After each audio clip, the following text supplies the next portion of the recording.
안녕하세요. 두라니 원장 유승입니다. 오늘은 저희 한의원에서 자율신경 환자 치료를 많이 하는데요. 그 치료를 제가 어떻게 시작하게 됐는지 제가 옛날에 겪었던 증상들과 함께 엮어서 이야기를 해보려고 해요. 아마 요즘의 고등학생들도 그렇겠지만 저도 학생 때 스트레스를 정말 많이 받았거든요. 공부하는 것 때문에. 특히 고등학교 들어갔을 때 적응하는 게 좀 힘들었어요. 갑자기 공부할 게 너무 많아지고 어려워지고 그러면서 여기서 내가 잘할 수 있을까. 그래도 뭐 중학교 때 뭐 전교 10등, 20등 이렇게 하던 것들을 유지를 하는 것도 좀 쉽지가 않았고 공부는 너무 어려운 것 같고 또 집안의 어떤 사정까지 겹쳐가지고 엄청 스트레스를 많이 받았거든요. 그래서 뭐 스트레스가 당연히 있는 거는 알고 있는 상황이지만 그걸 어떻게 관리해야 된다 이런 거를 전혀 모르고 있을 때였어요. 그 당시에는 또 스트레스 관리에 대한 게 많이 알려져 있지 않았기도 했고요.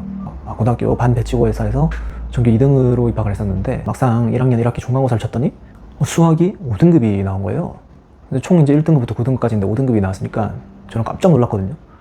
어떻게 5등급이 나오지? 왜냐면 이제 교과서에 있는 예시 문제는 다 풀었으니까. 어쨌든 그 성적에 깜짝 놀라면서 스트레스를 받기 시작하고 그래서 거의 밤낮 없이 공부를 하기 시작했는데 고등학교 그러고 나서 한 6개월쯤 이후부터 몸이 좀 이상해지기 시작했어요. 근데 처음에는 조금 이제 얼굴에 열이 올라온다 이런 느낌이었는데 어느 순간부터 어떻게 됐냐면 겨울에 교실에 히터를 굉장히 세게 틀잖아요. 그렇게 난방기를 강하게 틀고 이 교실이 더워지고 건조한 상태에서 조금 스트레스 받는 일이 생기면 뭐 예를 들어서 공부하는데 너무 문제가 안 풀린다든지 아니면 뭐 야자 시간에 공부를 조용히 해야 되는데 옆에서 시끄럽게 한다든지 뭔가 스트레스 받는 상황이 생기면 갑자기 등에 엄청 그 바늘로 수백 개의 바늘로 찌르는 것 같은 통증이 느껴지면서 너무 뜨겁고 따갑고 화끈거리고 그랬었어요. 그래서 그런 증상이 한번 나타나면은 이제 짧으면 한 30초 정도면 가라앉았는데 길면은 5분 넘게 이상 지속이 되고 그랬었거든요.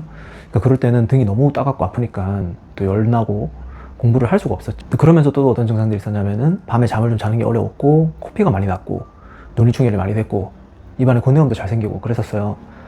지금 이런 증상들을 나중에 한의대 가고 나서 알았지만 이제 상열이 오는 거거든요. 그러니까 뭐 혈액순환이 위아래로 고르게 되는 게 아니라 머리 쪽에서 너무 에너지를 많이 쓰면서 스트레스 받고 이러면서 이 가슴 쪽에서부터 스트레스를 받아서 열이 올라와가지고 얼굴에 열이 올라오는 거예요. 그러니까 얼굴이 빨개지고 눈도 충혈되고 또 등 쪽으로도 열이 가서 등이 따갑고 화끈거리고 그런 느낌이 오는 거였거든요.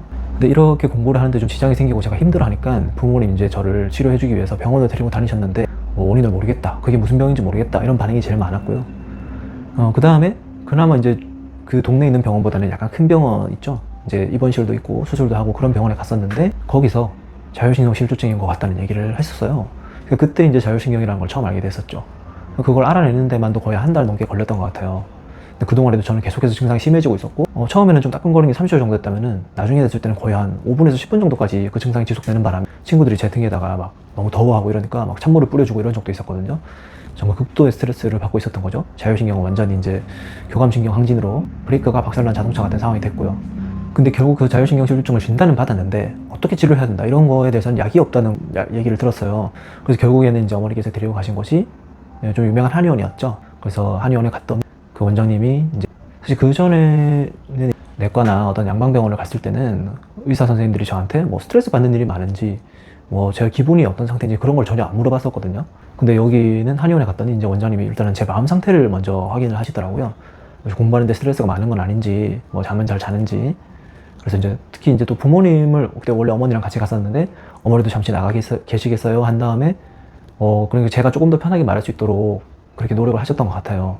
그러면서 제 얘기를 들어주셨고 약을 지어서 먹었는데 되게 신기했던 게 그 한약을 먹으면은 평소에도 약간 스트레스 받지 않더라도 그때는 병이 좀 심해져 있었기 때문에 등이 좀 화끈거리고 따갑고 뭔가 얼굴도 좀 덥고 이런 느낌이 항상 있었거든요.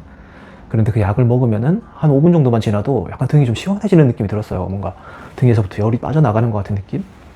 그래서 한 달 정도 약을 먹었던 것 같고 한 달 먹고서 정말 많이 좋아져가지고 등에서 열도 많이 안 나고 코피도 훨씬 적게 나고 그렇게 좋아졌던 기억이 나요. 그게 이제 고등학교 1학년에서 2학년 정도 사이에 있었던 일인데 그래서 제가 고등학교 3학년 때 이제 학교 원서를 접수하게 됐을 때 한의대를 가야겠다고 생각했던 거는 이렇게 뭔가 내가 병을 여러 군데 다녀도 원인도 모르고 치료도 하지 못했던 병에 대해서 한의원은 치료를 할 수 있구나. 그런 부분에서 매력을 느껴서 한의대를 가게 됐고 그리고 졸업하고 나서도 저는 이제 제 한의원에서 자율신경 실조증 치료를 하게 된 거예요. 자율신경 실조증 치료는 굉장히 어려워요, 사실은. 아직까지도 이거면 무조건 낫는다라고 돼 있는 치료법은 없는 편이고요. 검사 결과랑 몸 상태에 따라서 약 처방을 하고 최소한 한 달, 뭐 길게는 3달, 아니면 더 길게는 지금 6개월, 뭐 1년까지도 치료를 하게 되는 경우가 있는데요.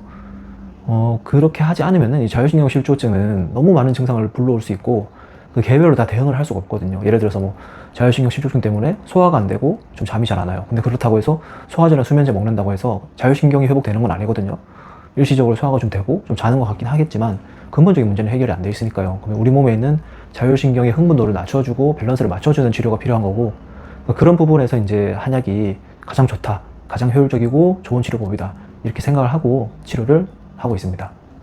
그러니까 저랑 비슷한 증상이 있으시거나 뭔가 확실히 모르겠는데 자율신경 문제가 있는 것 같다 하시는 분들은 한번 한의원으로 문의를 해보세요. 거기서 정답을 찾을 수도 있습니다.